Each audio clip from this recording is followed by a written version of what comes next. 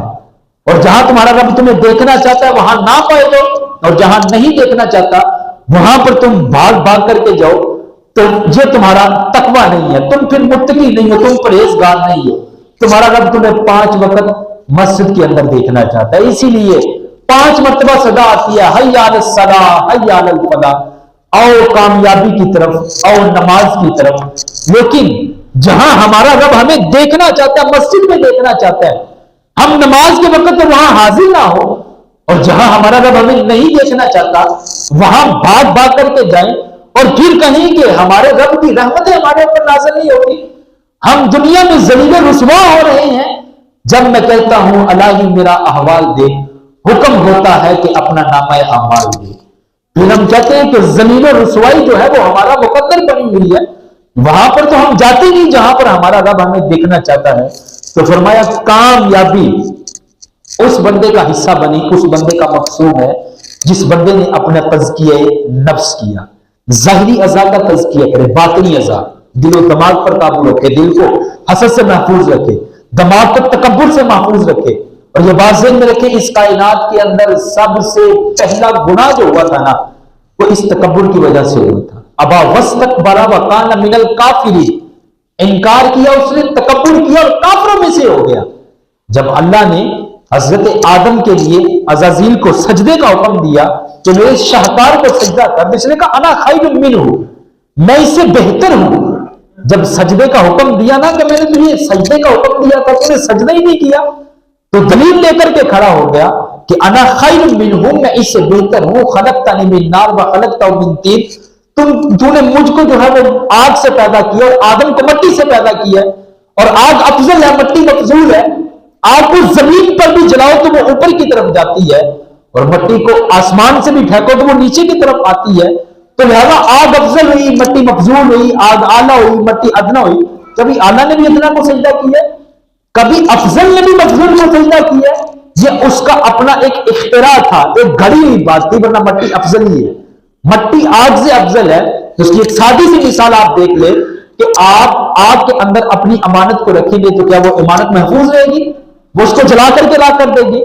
لیکن اگر آپ مٹی کے اندر اپنی امانت کو رکھیں گے تو وہ آپ کی امانت کو محفوظ کرے گی۔ تو وہ اس کا محض ایک اختراع تھا، خیال تھا، گمان تھا کہ مٹی جو ہے وہ افضل نہیں ہو سکتی، آگ ہی افضل ہے، تو لہذا میں کیوں آدم کو سجدہ کروں؟ لیکن اس نے یہ نہ دیکھا کہ یہ میرے رب کا حکم تھا۔ اللہ تبارک و تعالیٰ چاہتا تو اس کی ان دلیلوں کو توڑ کر کے رکھ دیتا، لیکن رب تبارک و تعالیٰ نے کوئی جواب نہیں دیا، کہا کہ فخرج منہا، میری جنت سے نکل جا، میں نے تجھ کو سجدے کا حکم دیا اور تو دلیلیں لے کر کے کھڑا ہو گیا، اور ایک قانون اور ضابطہ دیا کہ جو بدتمیز ہوتے ہیں ان سے بات تو نہیں نہ کی جاتی، ان کو کان سے پکڑ کے مجلس سے ہی باہر نکال دیا جائے، مجلس سے باہر نکال دیا جائے، ورنہ یہ شیطان جو ہے، عزازیل جو ہے، فرشتوں کا جو ہے وہ استاد تھا، معلم الملکوت تھا، کائنات کے چپے چپے پر اس نے سجدے کیے ہوئے تھے، لیکن اس نے ایک لمحے کے لیے اپنے آپ کو آدم سے بہتر جانا، تکبر کیا تو ذلیل و رسوا ہو گیا۔ اسی لیے علماء فرماتے ہیں کہ تکبر تو ایک لمحے کے لیے بھی اللہ کو پسند نہیں ہے۔ فرمایا الکبریاء ردائی، تکبر میری چادر ہے، اور جو مجھ سے میری اس چادر کو چھیننے کی کوشش کرے گا میں اس کو جہنم کے اندر ڈال دوں گا۔ تو ایک لمحے کے لیے بھی تکبر اللہ تبارک و تعالیٰ کو پسند نہیں ہے، بلکہ حضور علیہ السلام نے ارشاد فرمایا کہ حسد نیکیوں کو ایسے کھا جاتا ہے جیسے سوکھی ہوئی لکڑیوں کو آگ کھا جاتی ہے۔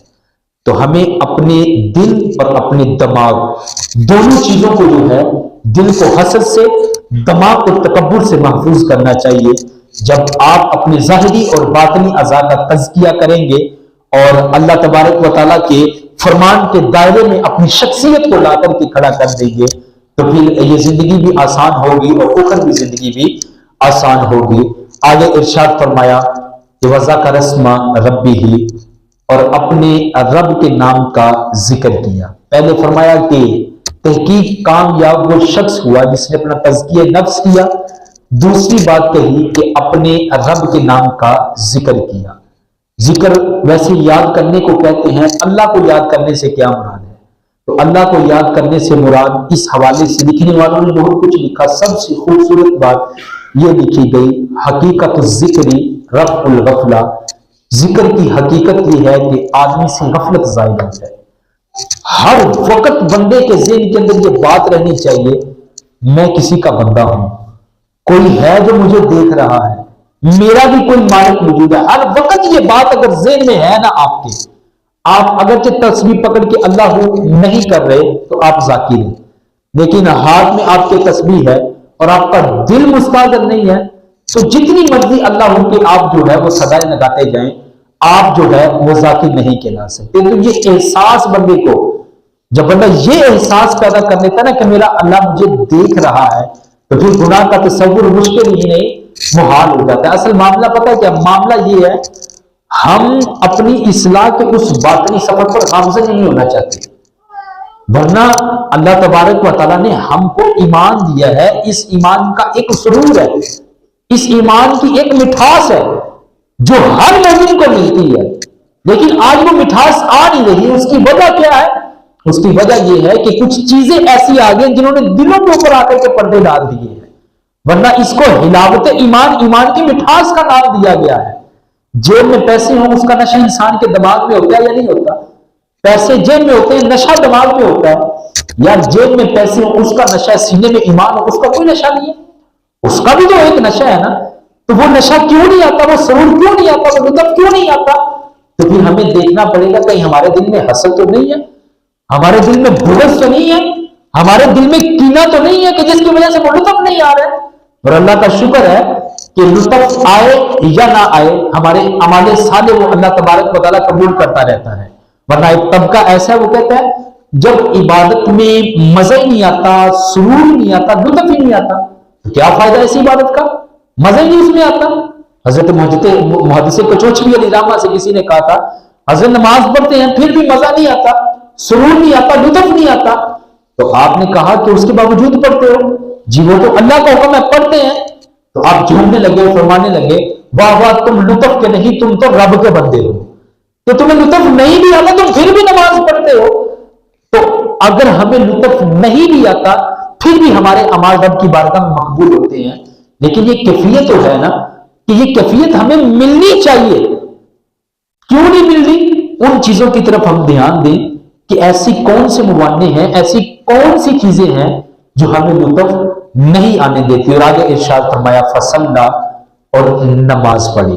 سب سے پہلی بات کی کہ کامیاب وہ ہوا جس نے اپنا تزکیہ نفس کیا، دوسری بات کہی کہ جس نے اللہ کے ذکر کی چوٹ لگائی، اور تیسری بات کہی فصلہ، اس نے نماز پڑھی۔ یہ وہ چیز ہے کہ عملی طور پر اگر بندہ اس کے اوپر عمل پیرا ہوتا ہے تو پیچھے والی دونوں چیزوں کے اوپر وہ بندہ پورا عمل پیرا ہوتا ہے۔ لیکن اگر بندہ نماز نہ پڑھے اور جتنے مرضی دعوے کرتا رہے کہ میرے دل کے اندر حسد بھی نہیں ہے، بغض بھی نہیں ہے، کینہ بھی نہیں ہے، میں اللہ کا ذکر بھی کرتا ہوں، لیکن نماز نہیں پڑھتا، یہ نماز وہ عملی مشق ہے جو آگے والے بندے کو یہ تاثر دیتی ہے کہ اس بندے کے دل میں حسد بھی نہیں ہے، بغض بھی نہیں ہے، کینہ بھی نہیں ہے، یہ اللہ کا ذکر بھی کرتا ہے، ہر وقت اللہ کو یاد رکھتا ہے۔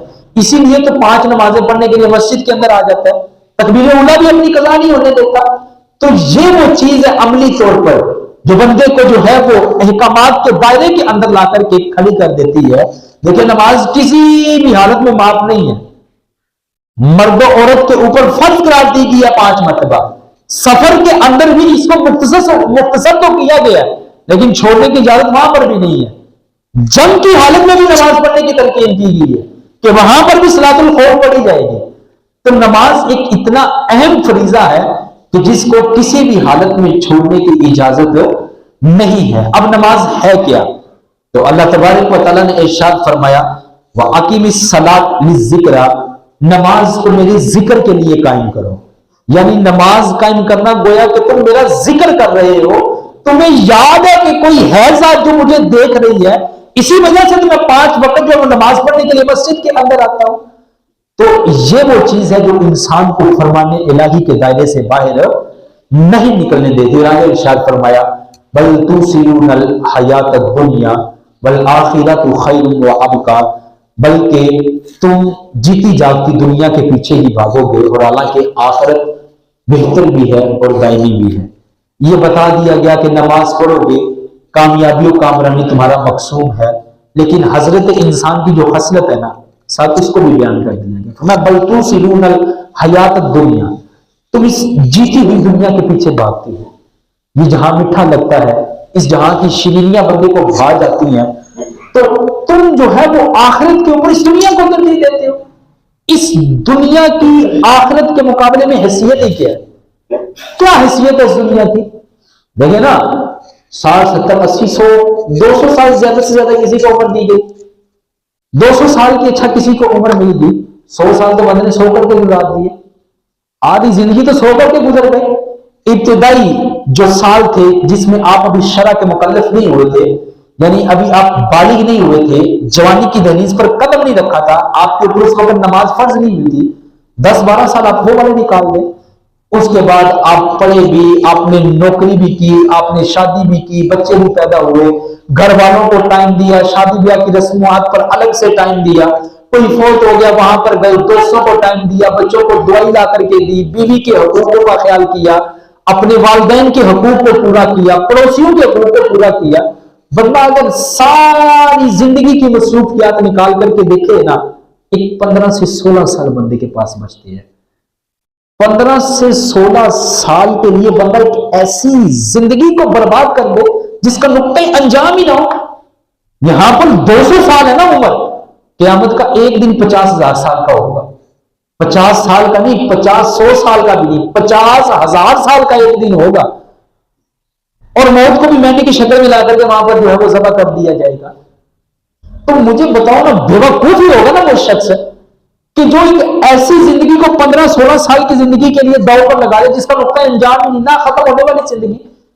یہاں پر تو مجھے کوئی چیز چاہیے، اگر میرا کوئی چیز کھانے کو من ہے تو میری جیب میں پیسے ضروری ہے، اگر پیسے ہیں تو ظاہری بات ہے مجھے گھر میں تو وہ میسر نہیں آئے گی، میں نے باہر سے لے کر کے آنی ہے، میں اٹھوں گا، جوتا پہنوں گا، باہر جاؤں گا، ایک دو دکان سے ملی تو ٹھیک، دوسری دکان پہ چلا جاؤں گا، وہاں سے نہ ملی تیسری پر چلا جاؤں گا، اور محنت مشقت کر کے گھر لاؤں گا، پھر اس کو بنانے کے لیے کوئی نہ کوئی بندہ ہونا چاہیے، اور پھر جب بن کر کے آپ کے سامنے آ گئی ہے پھر ظاہری بات ہے کھانے میں بھی آپ کو مشقت ہوگی، سارے معاملات ہیں۔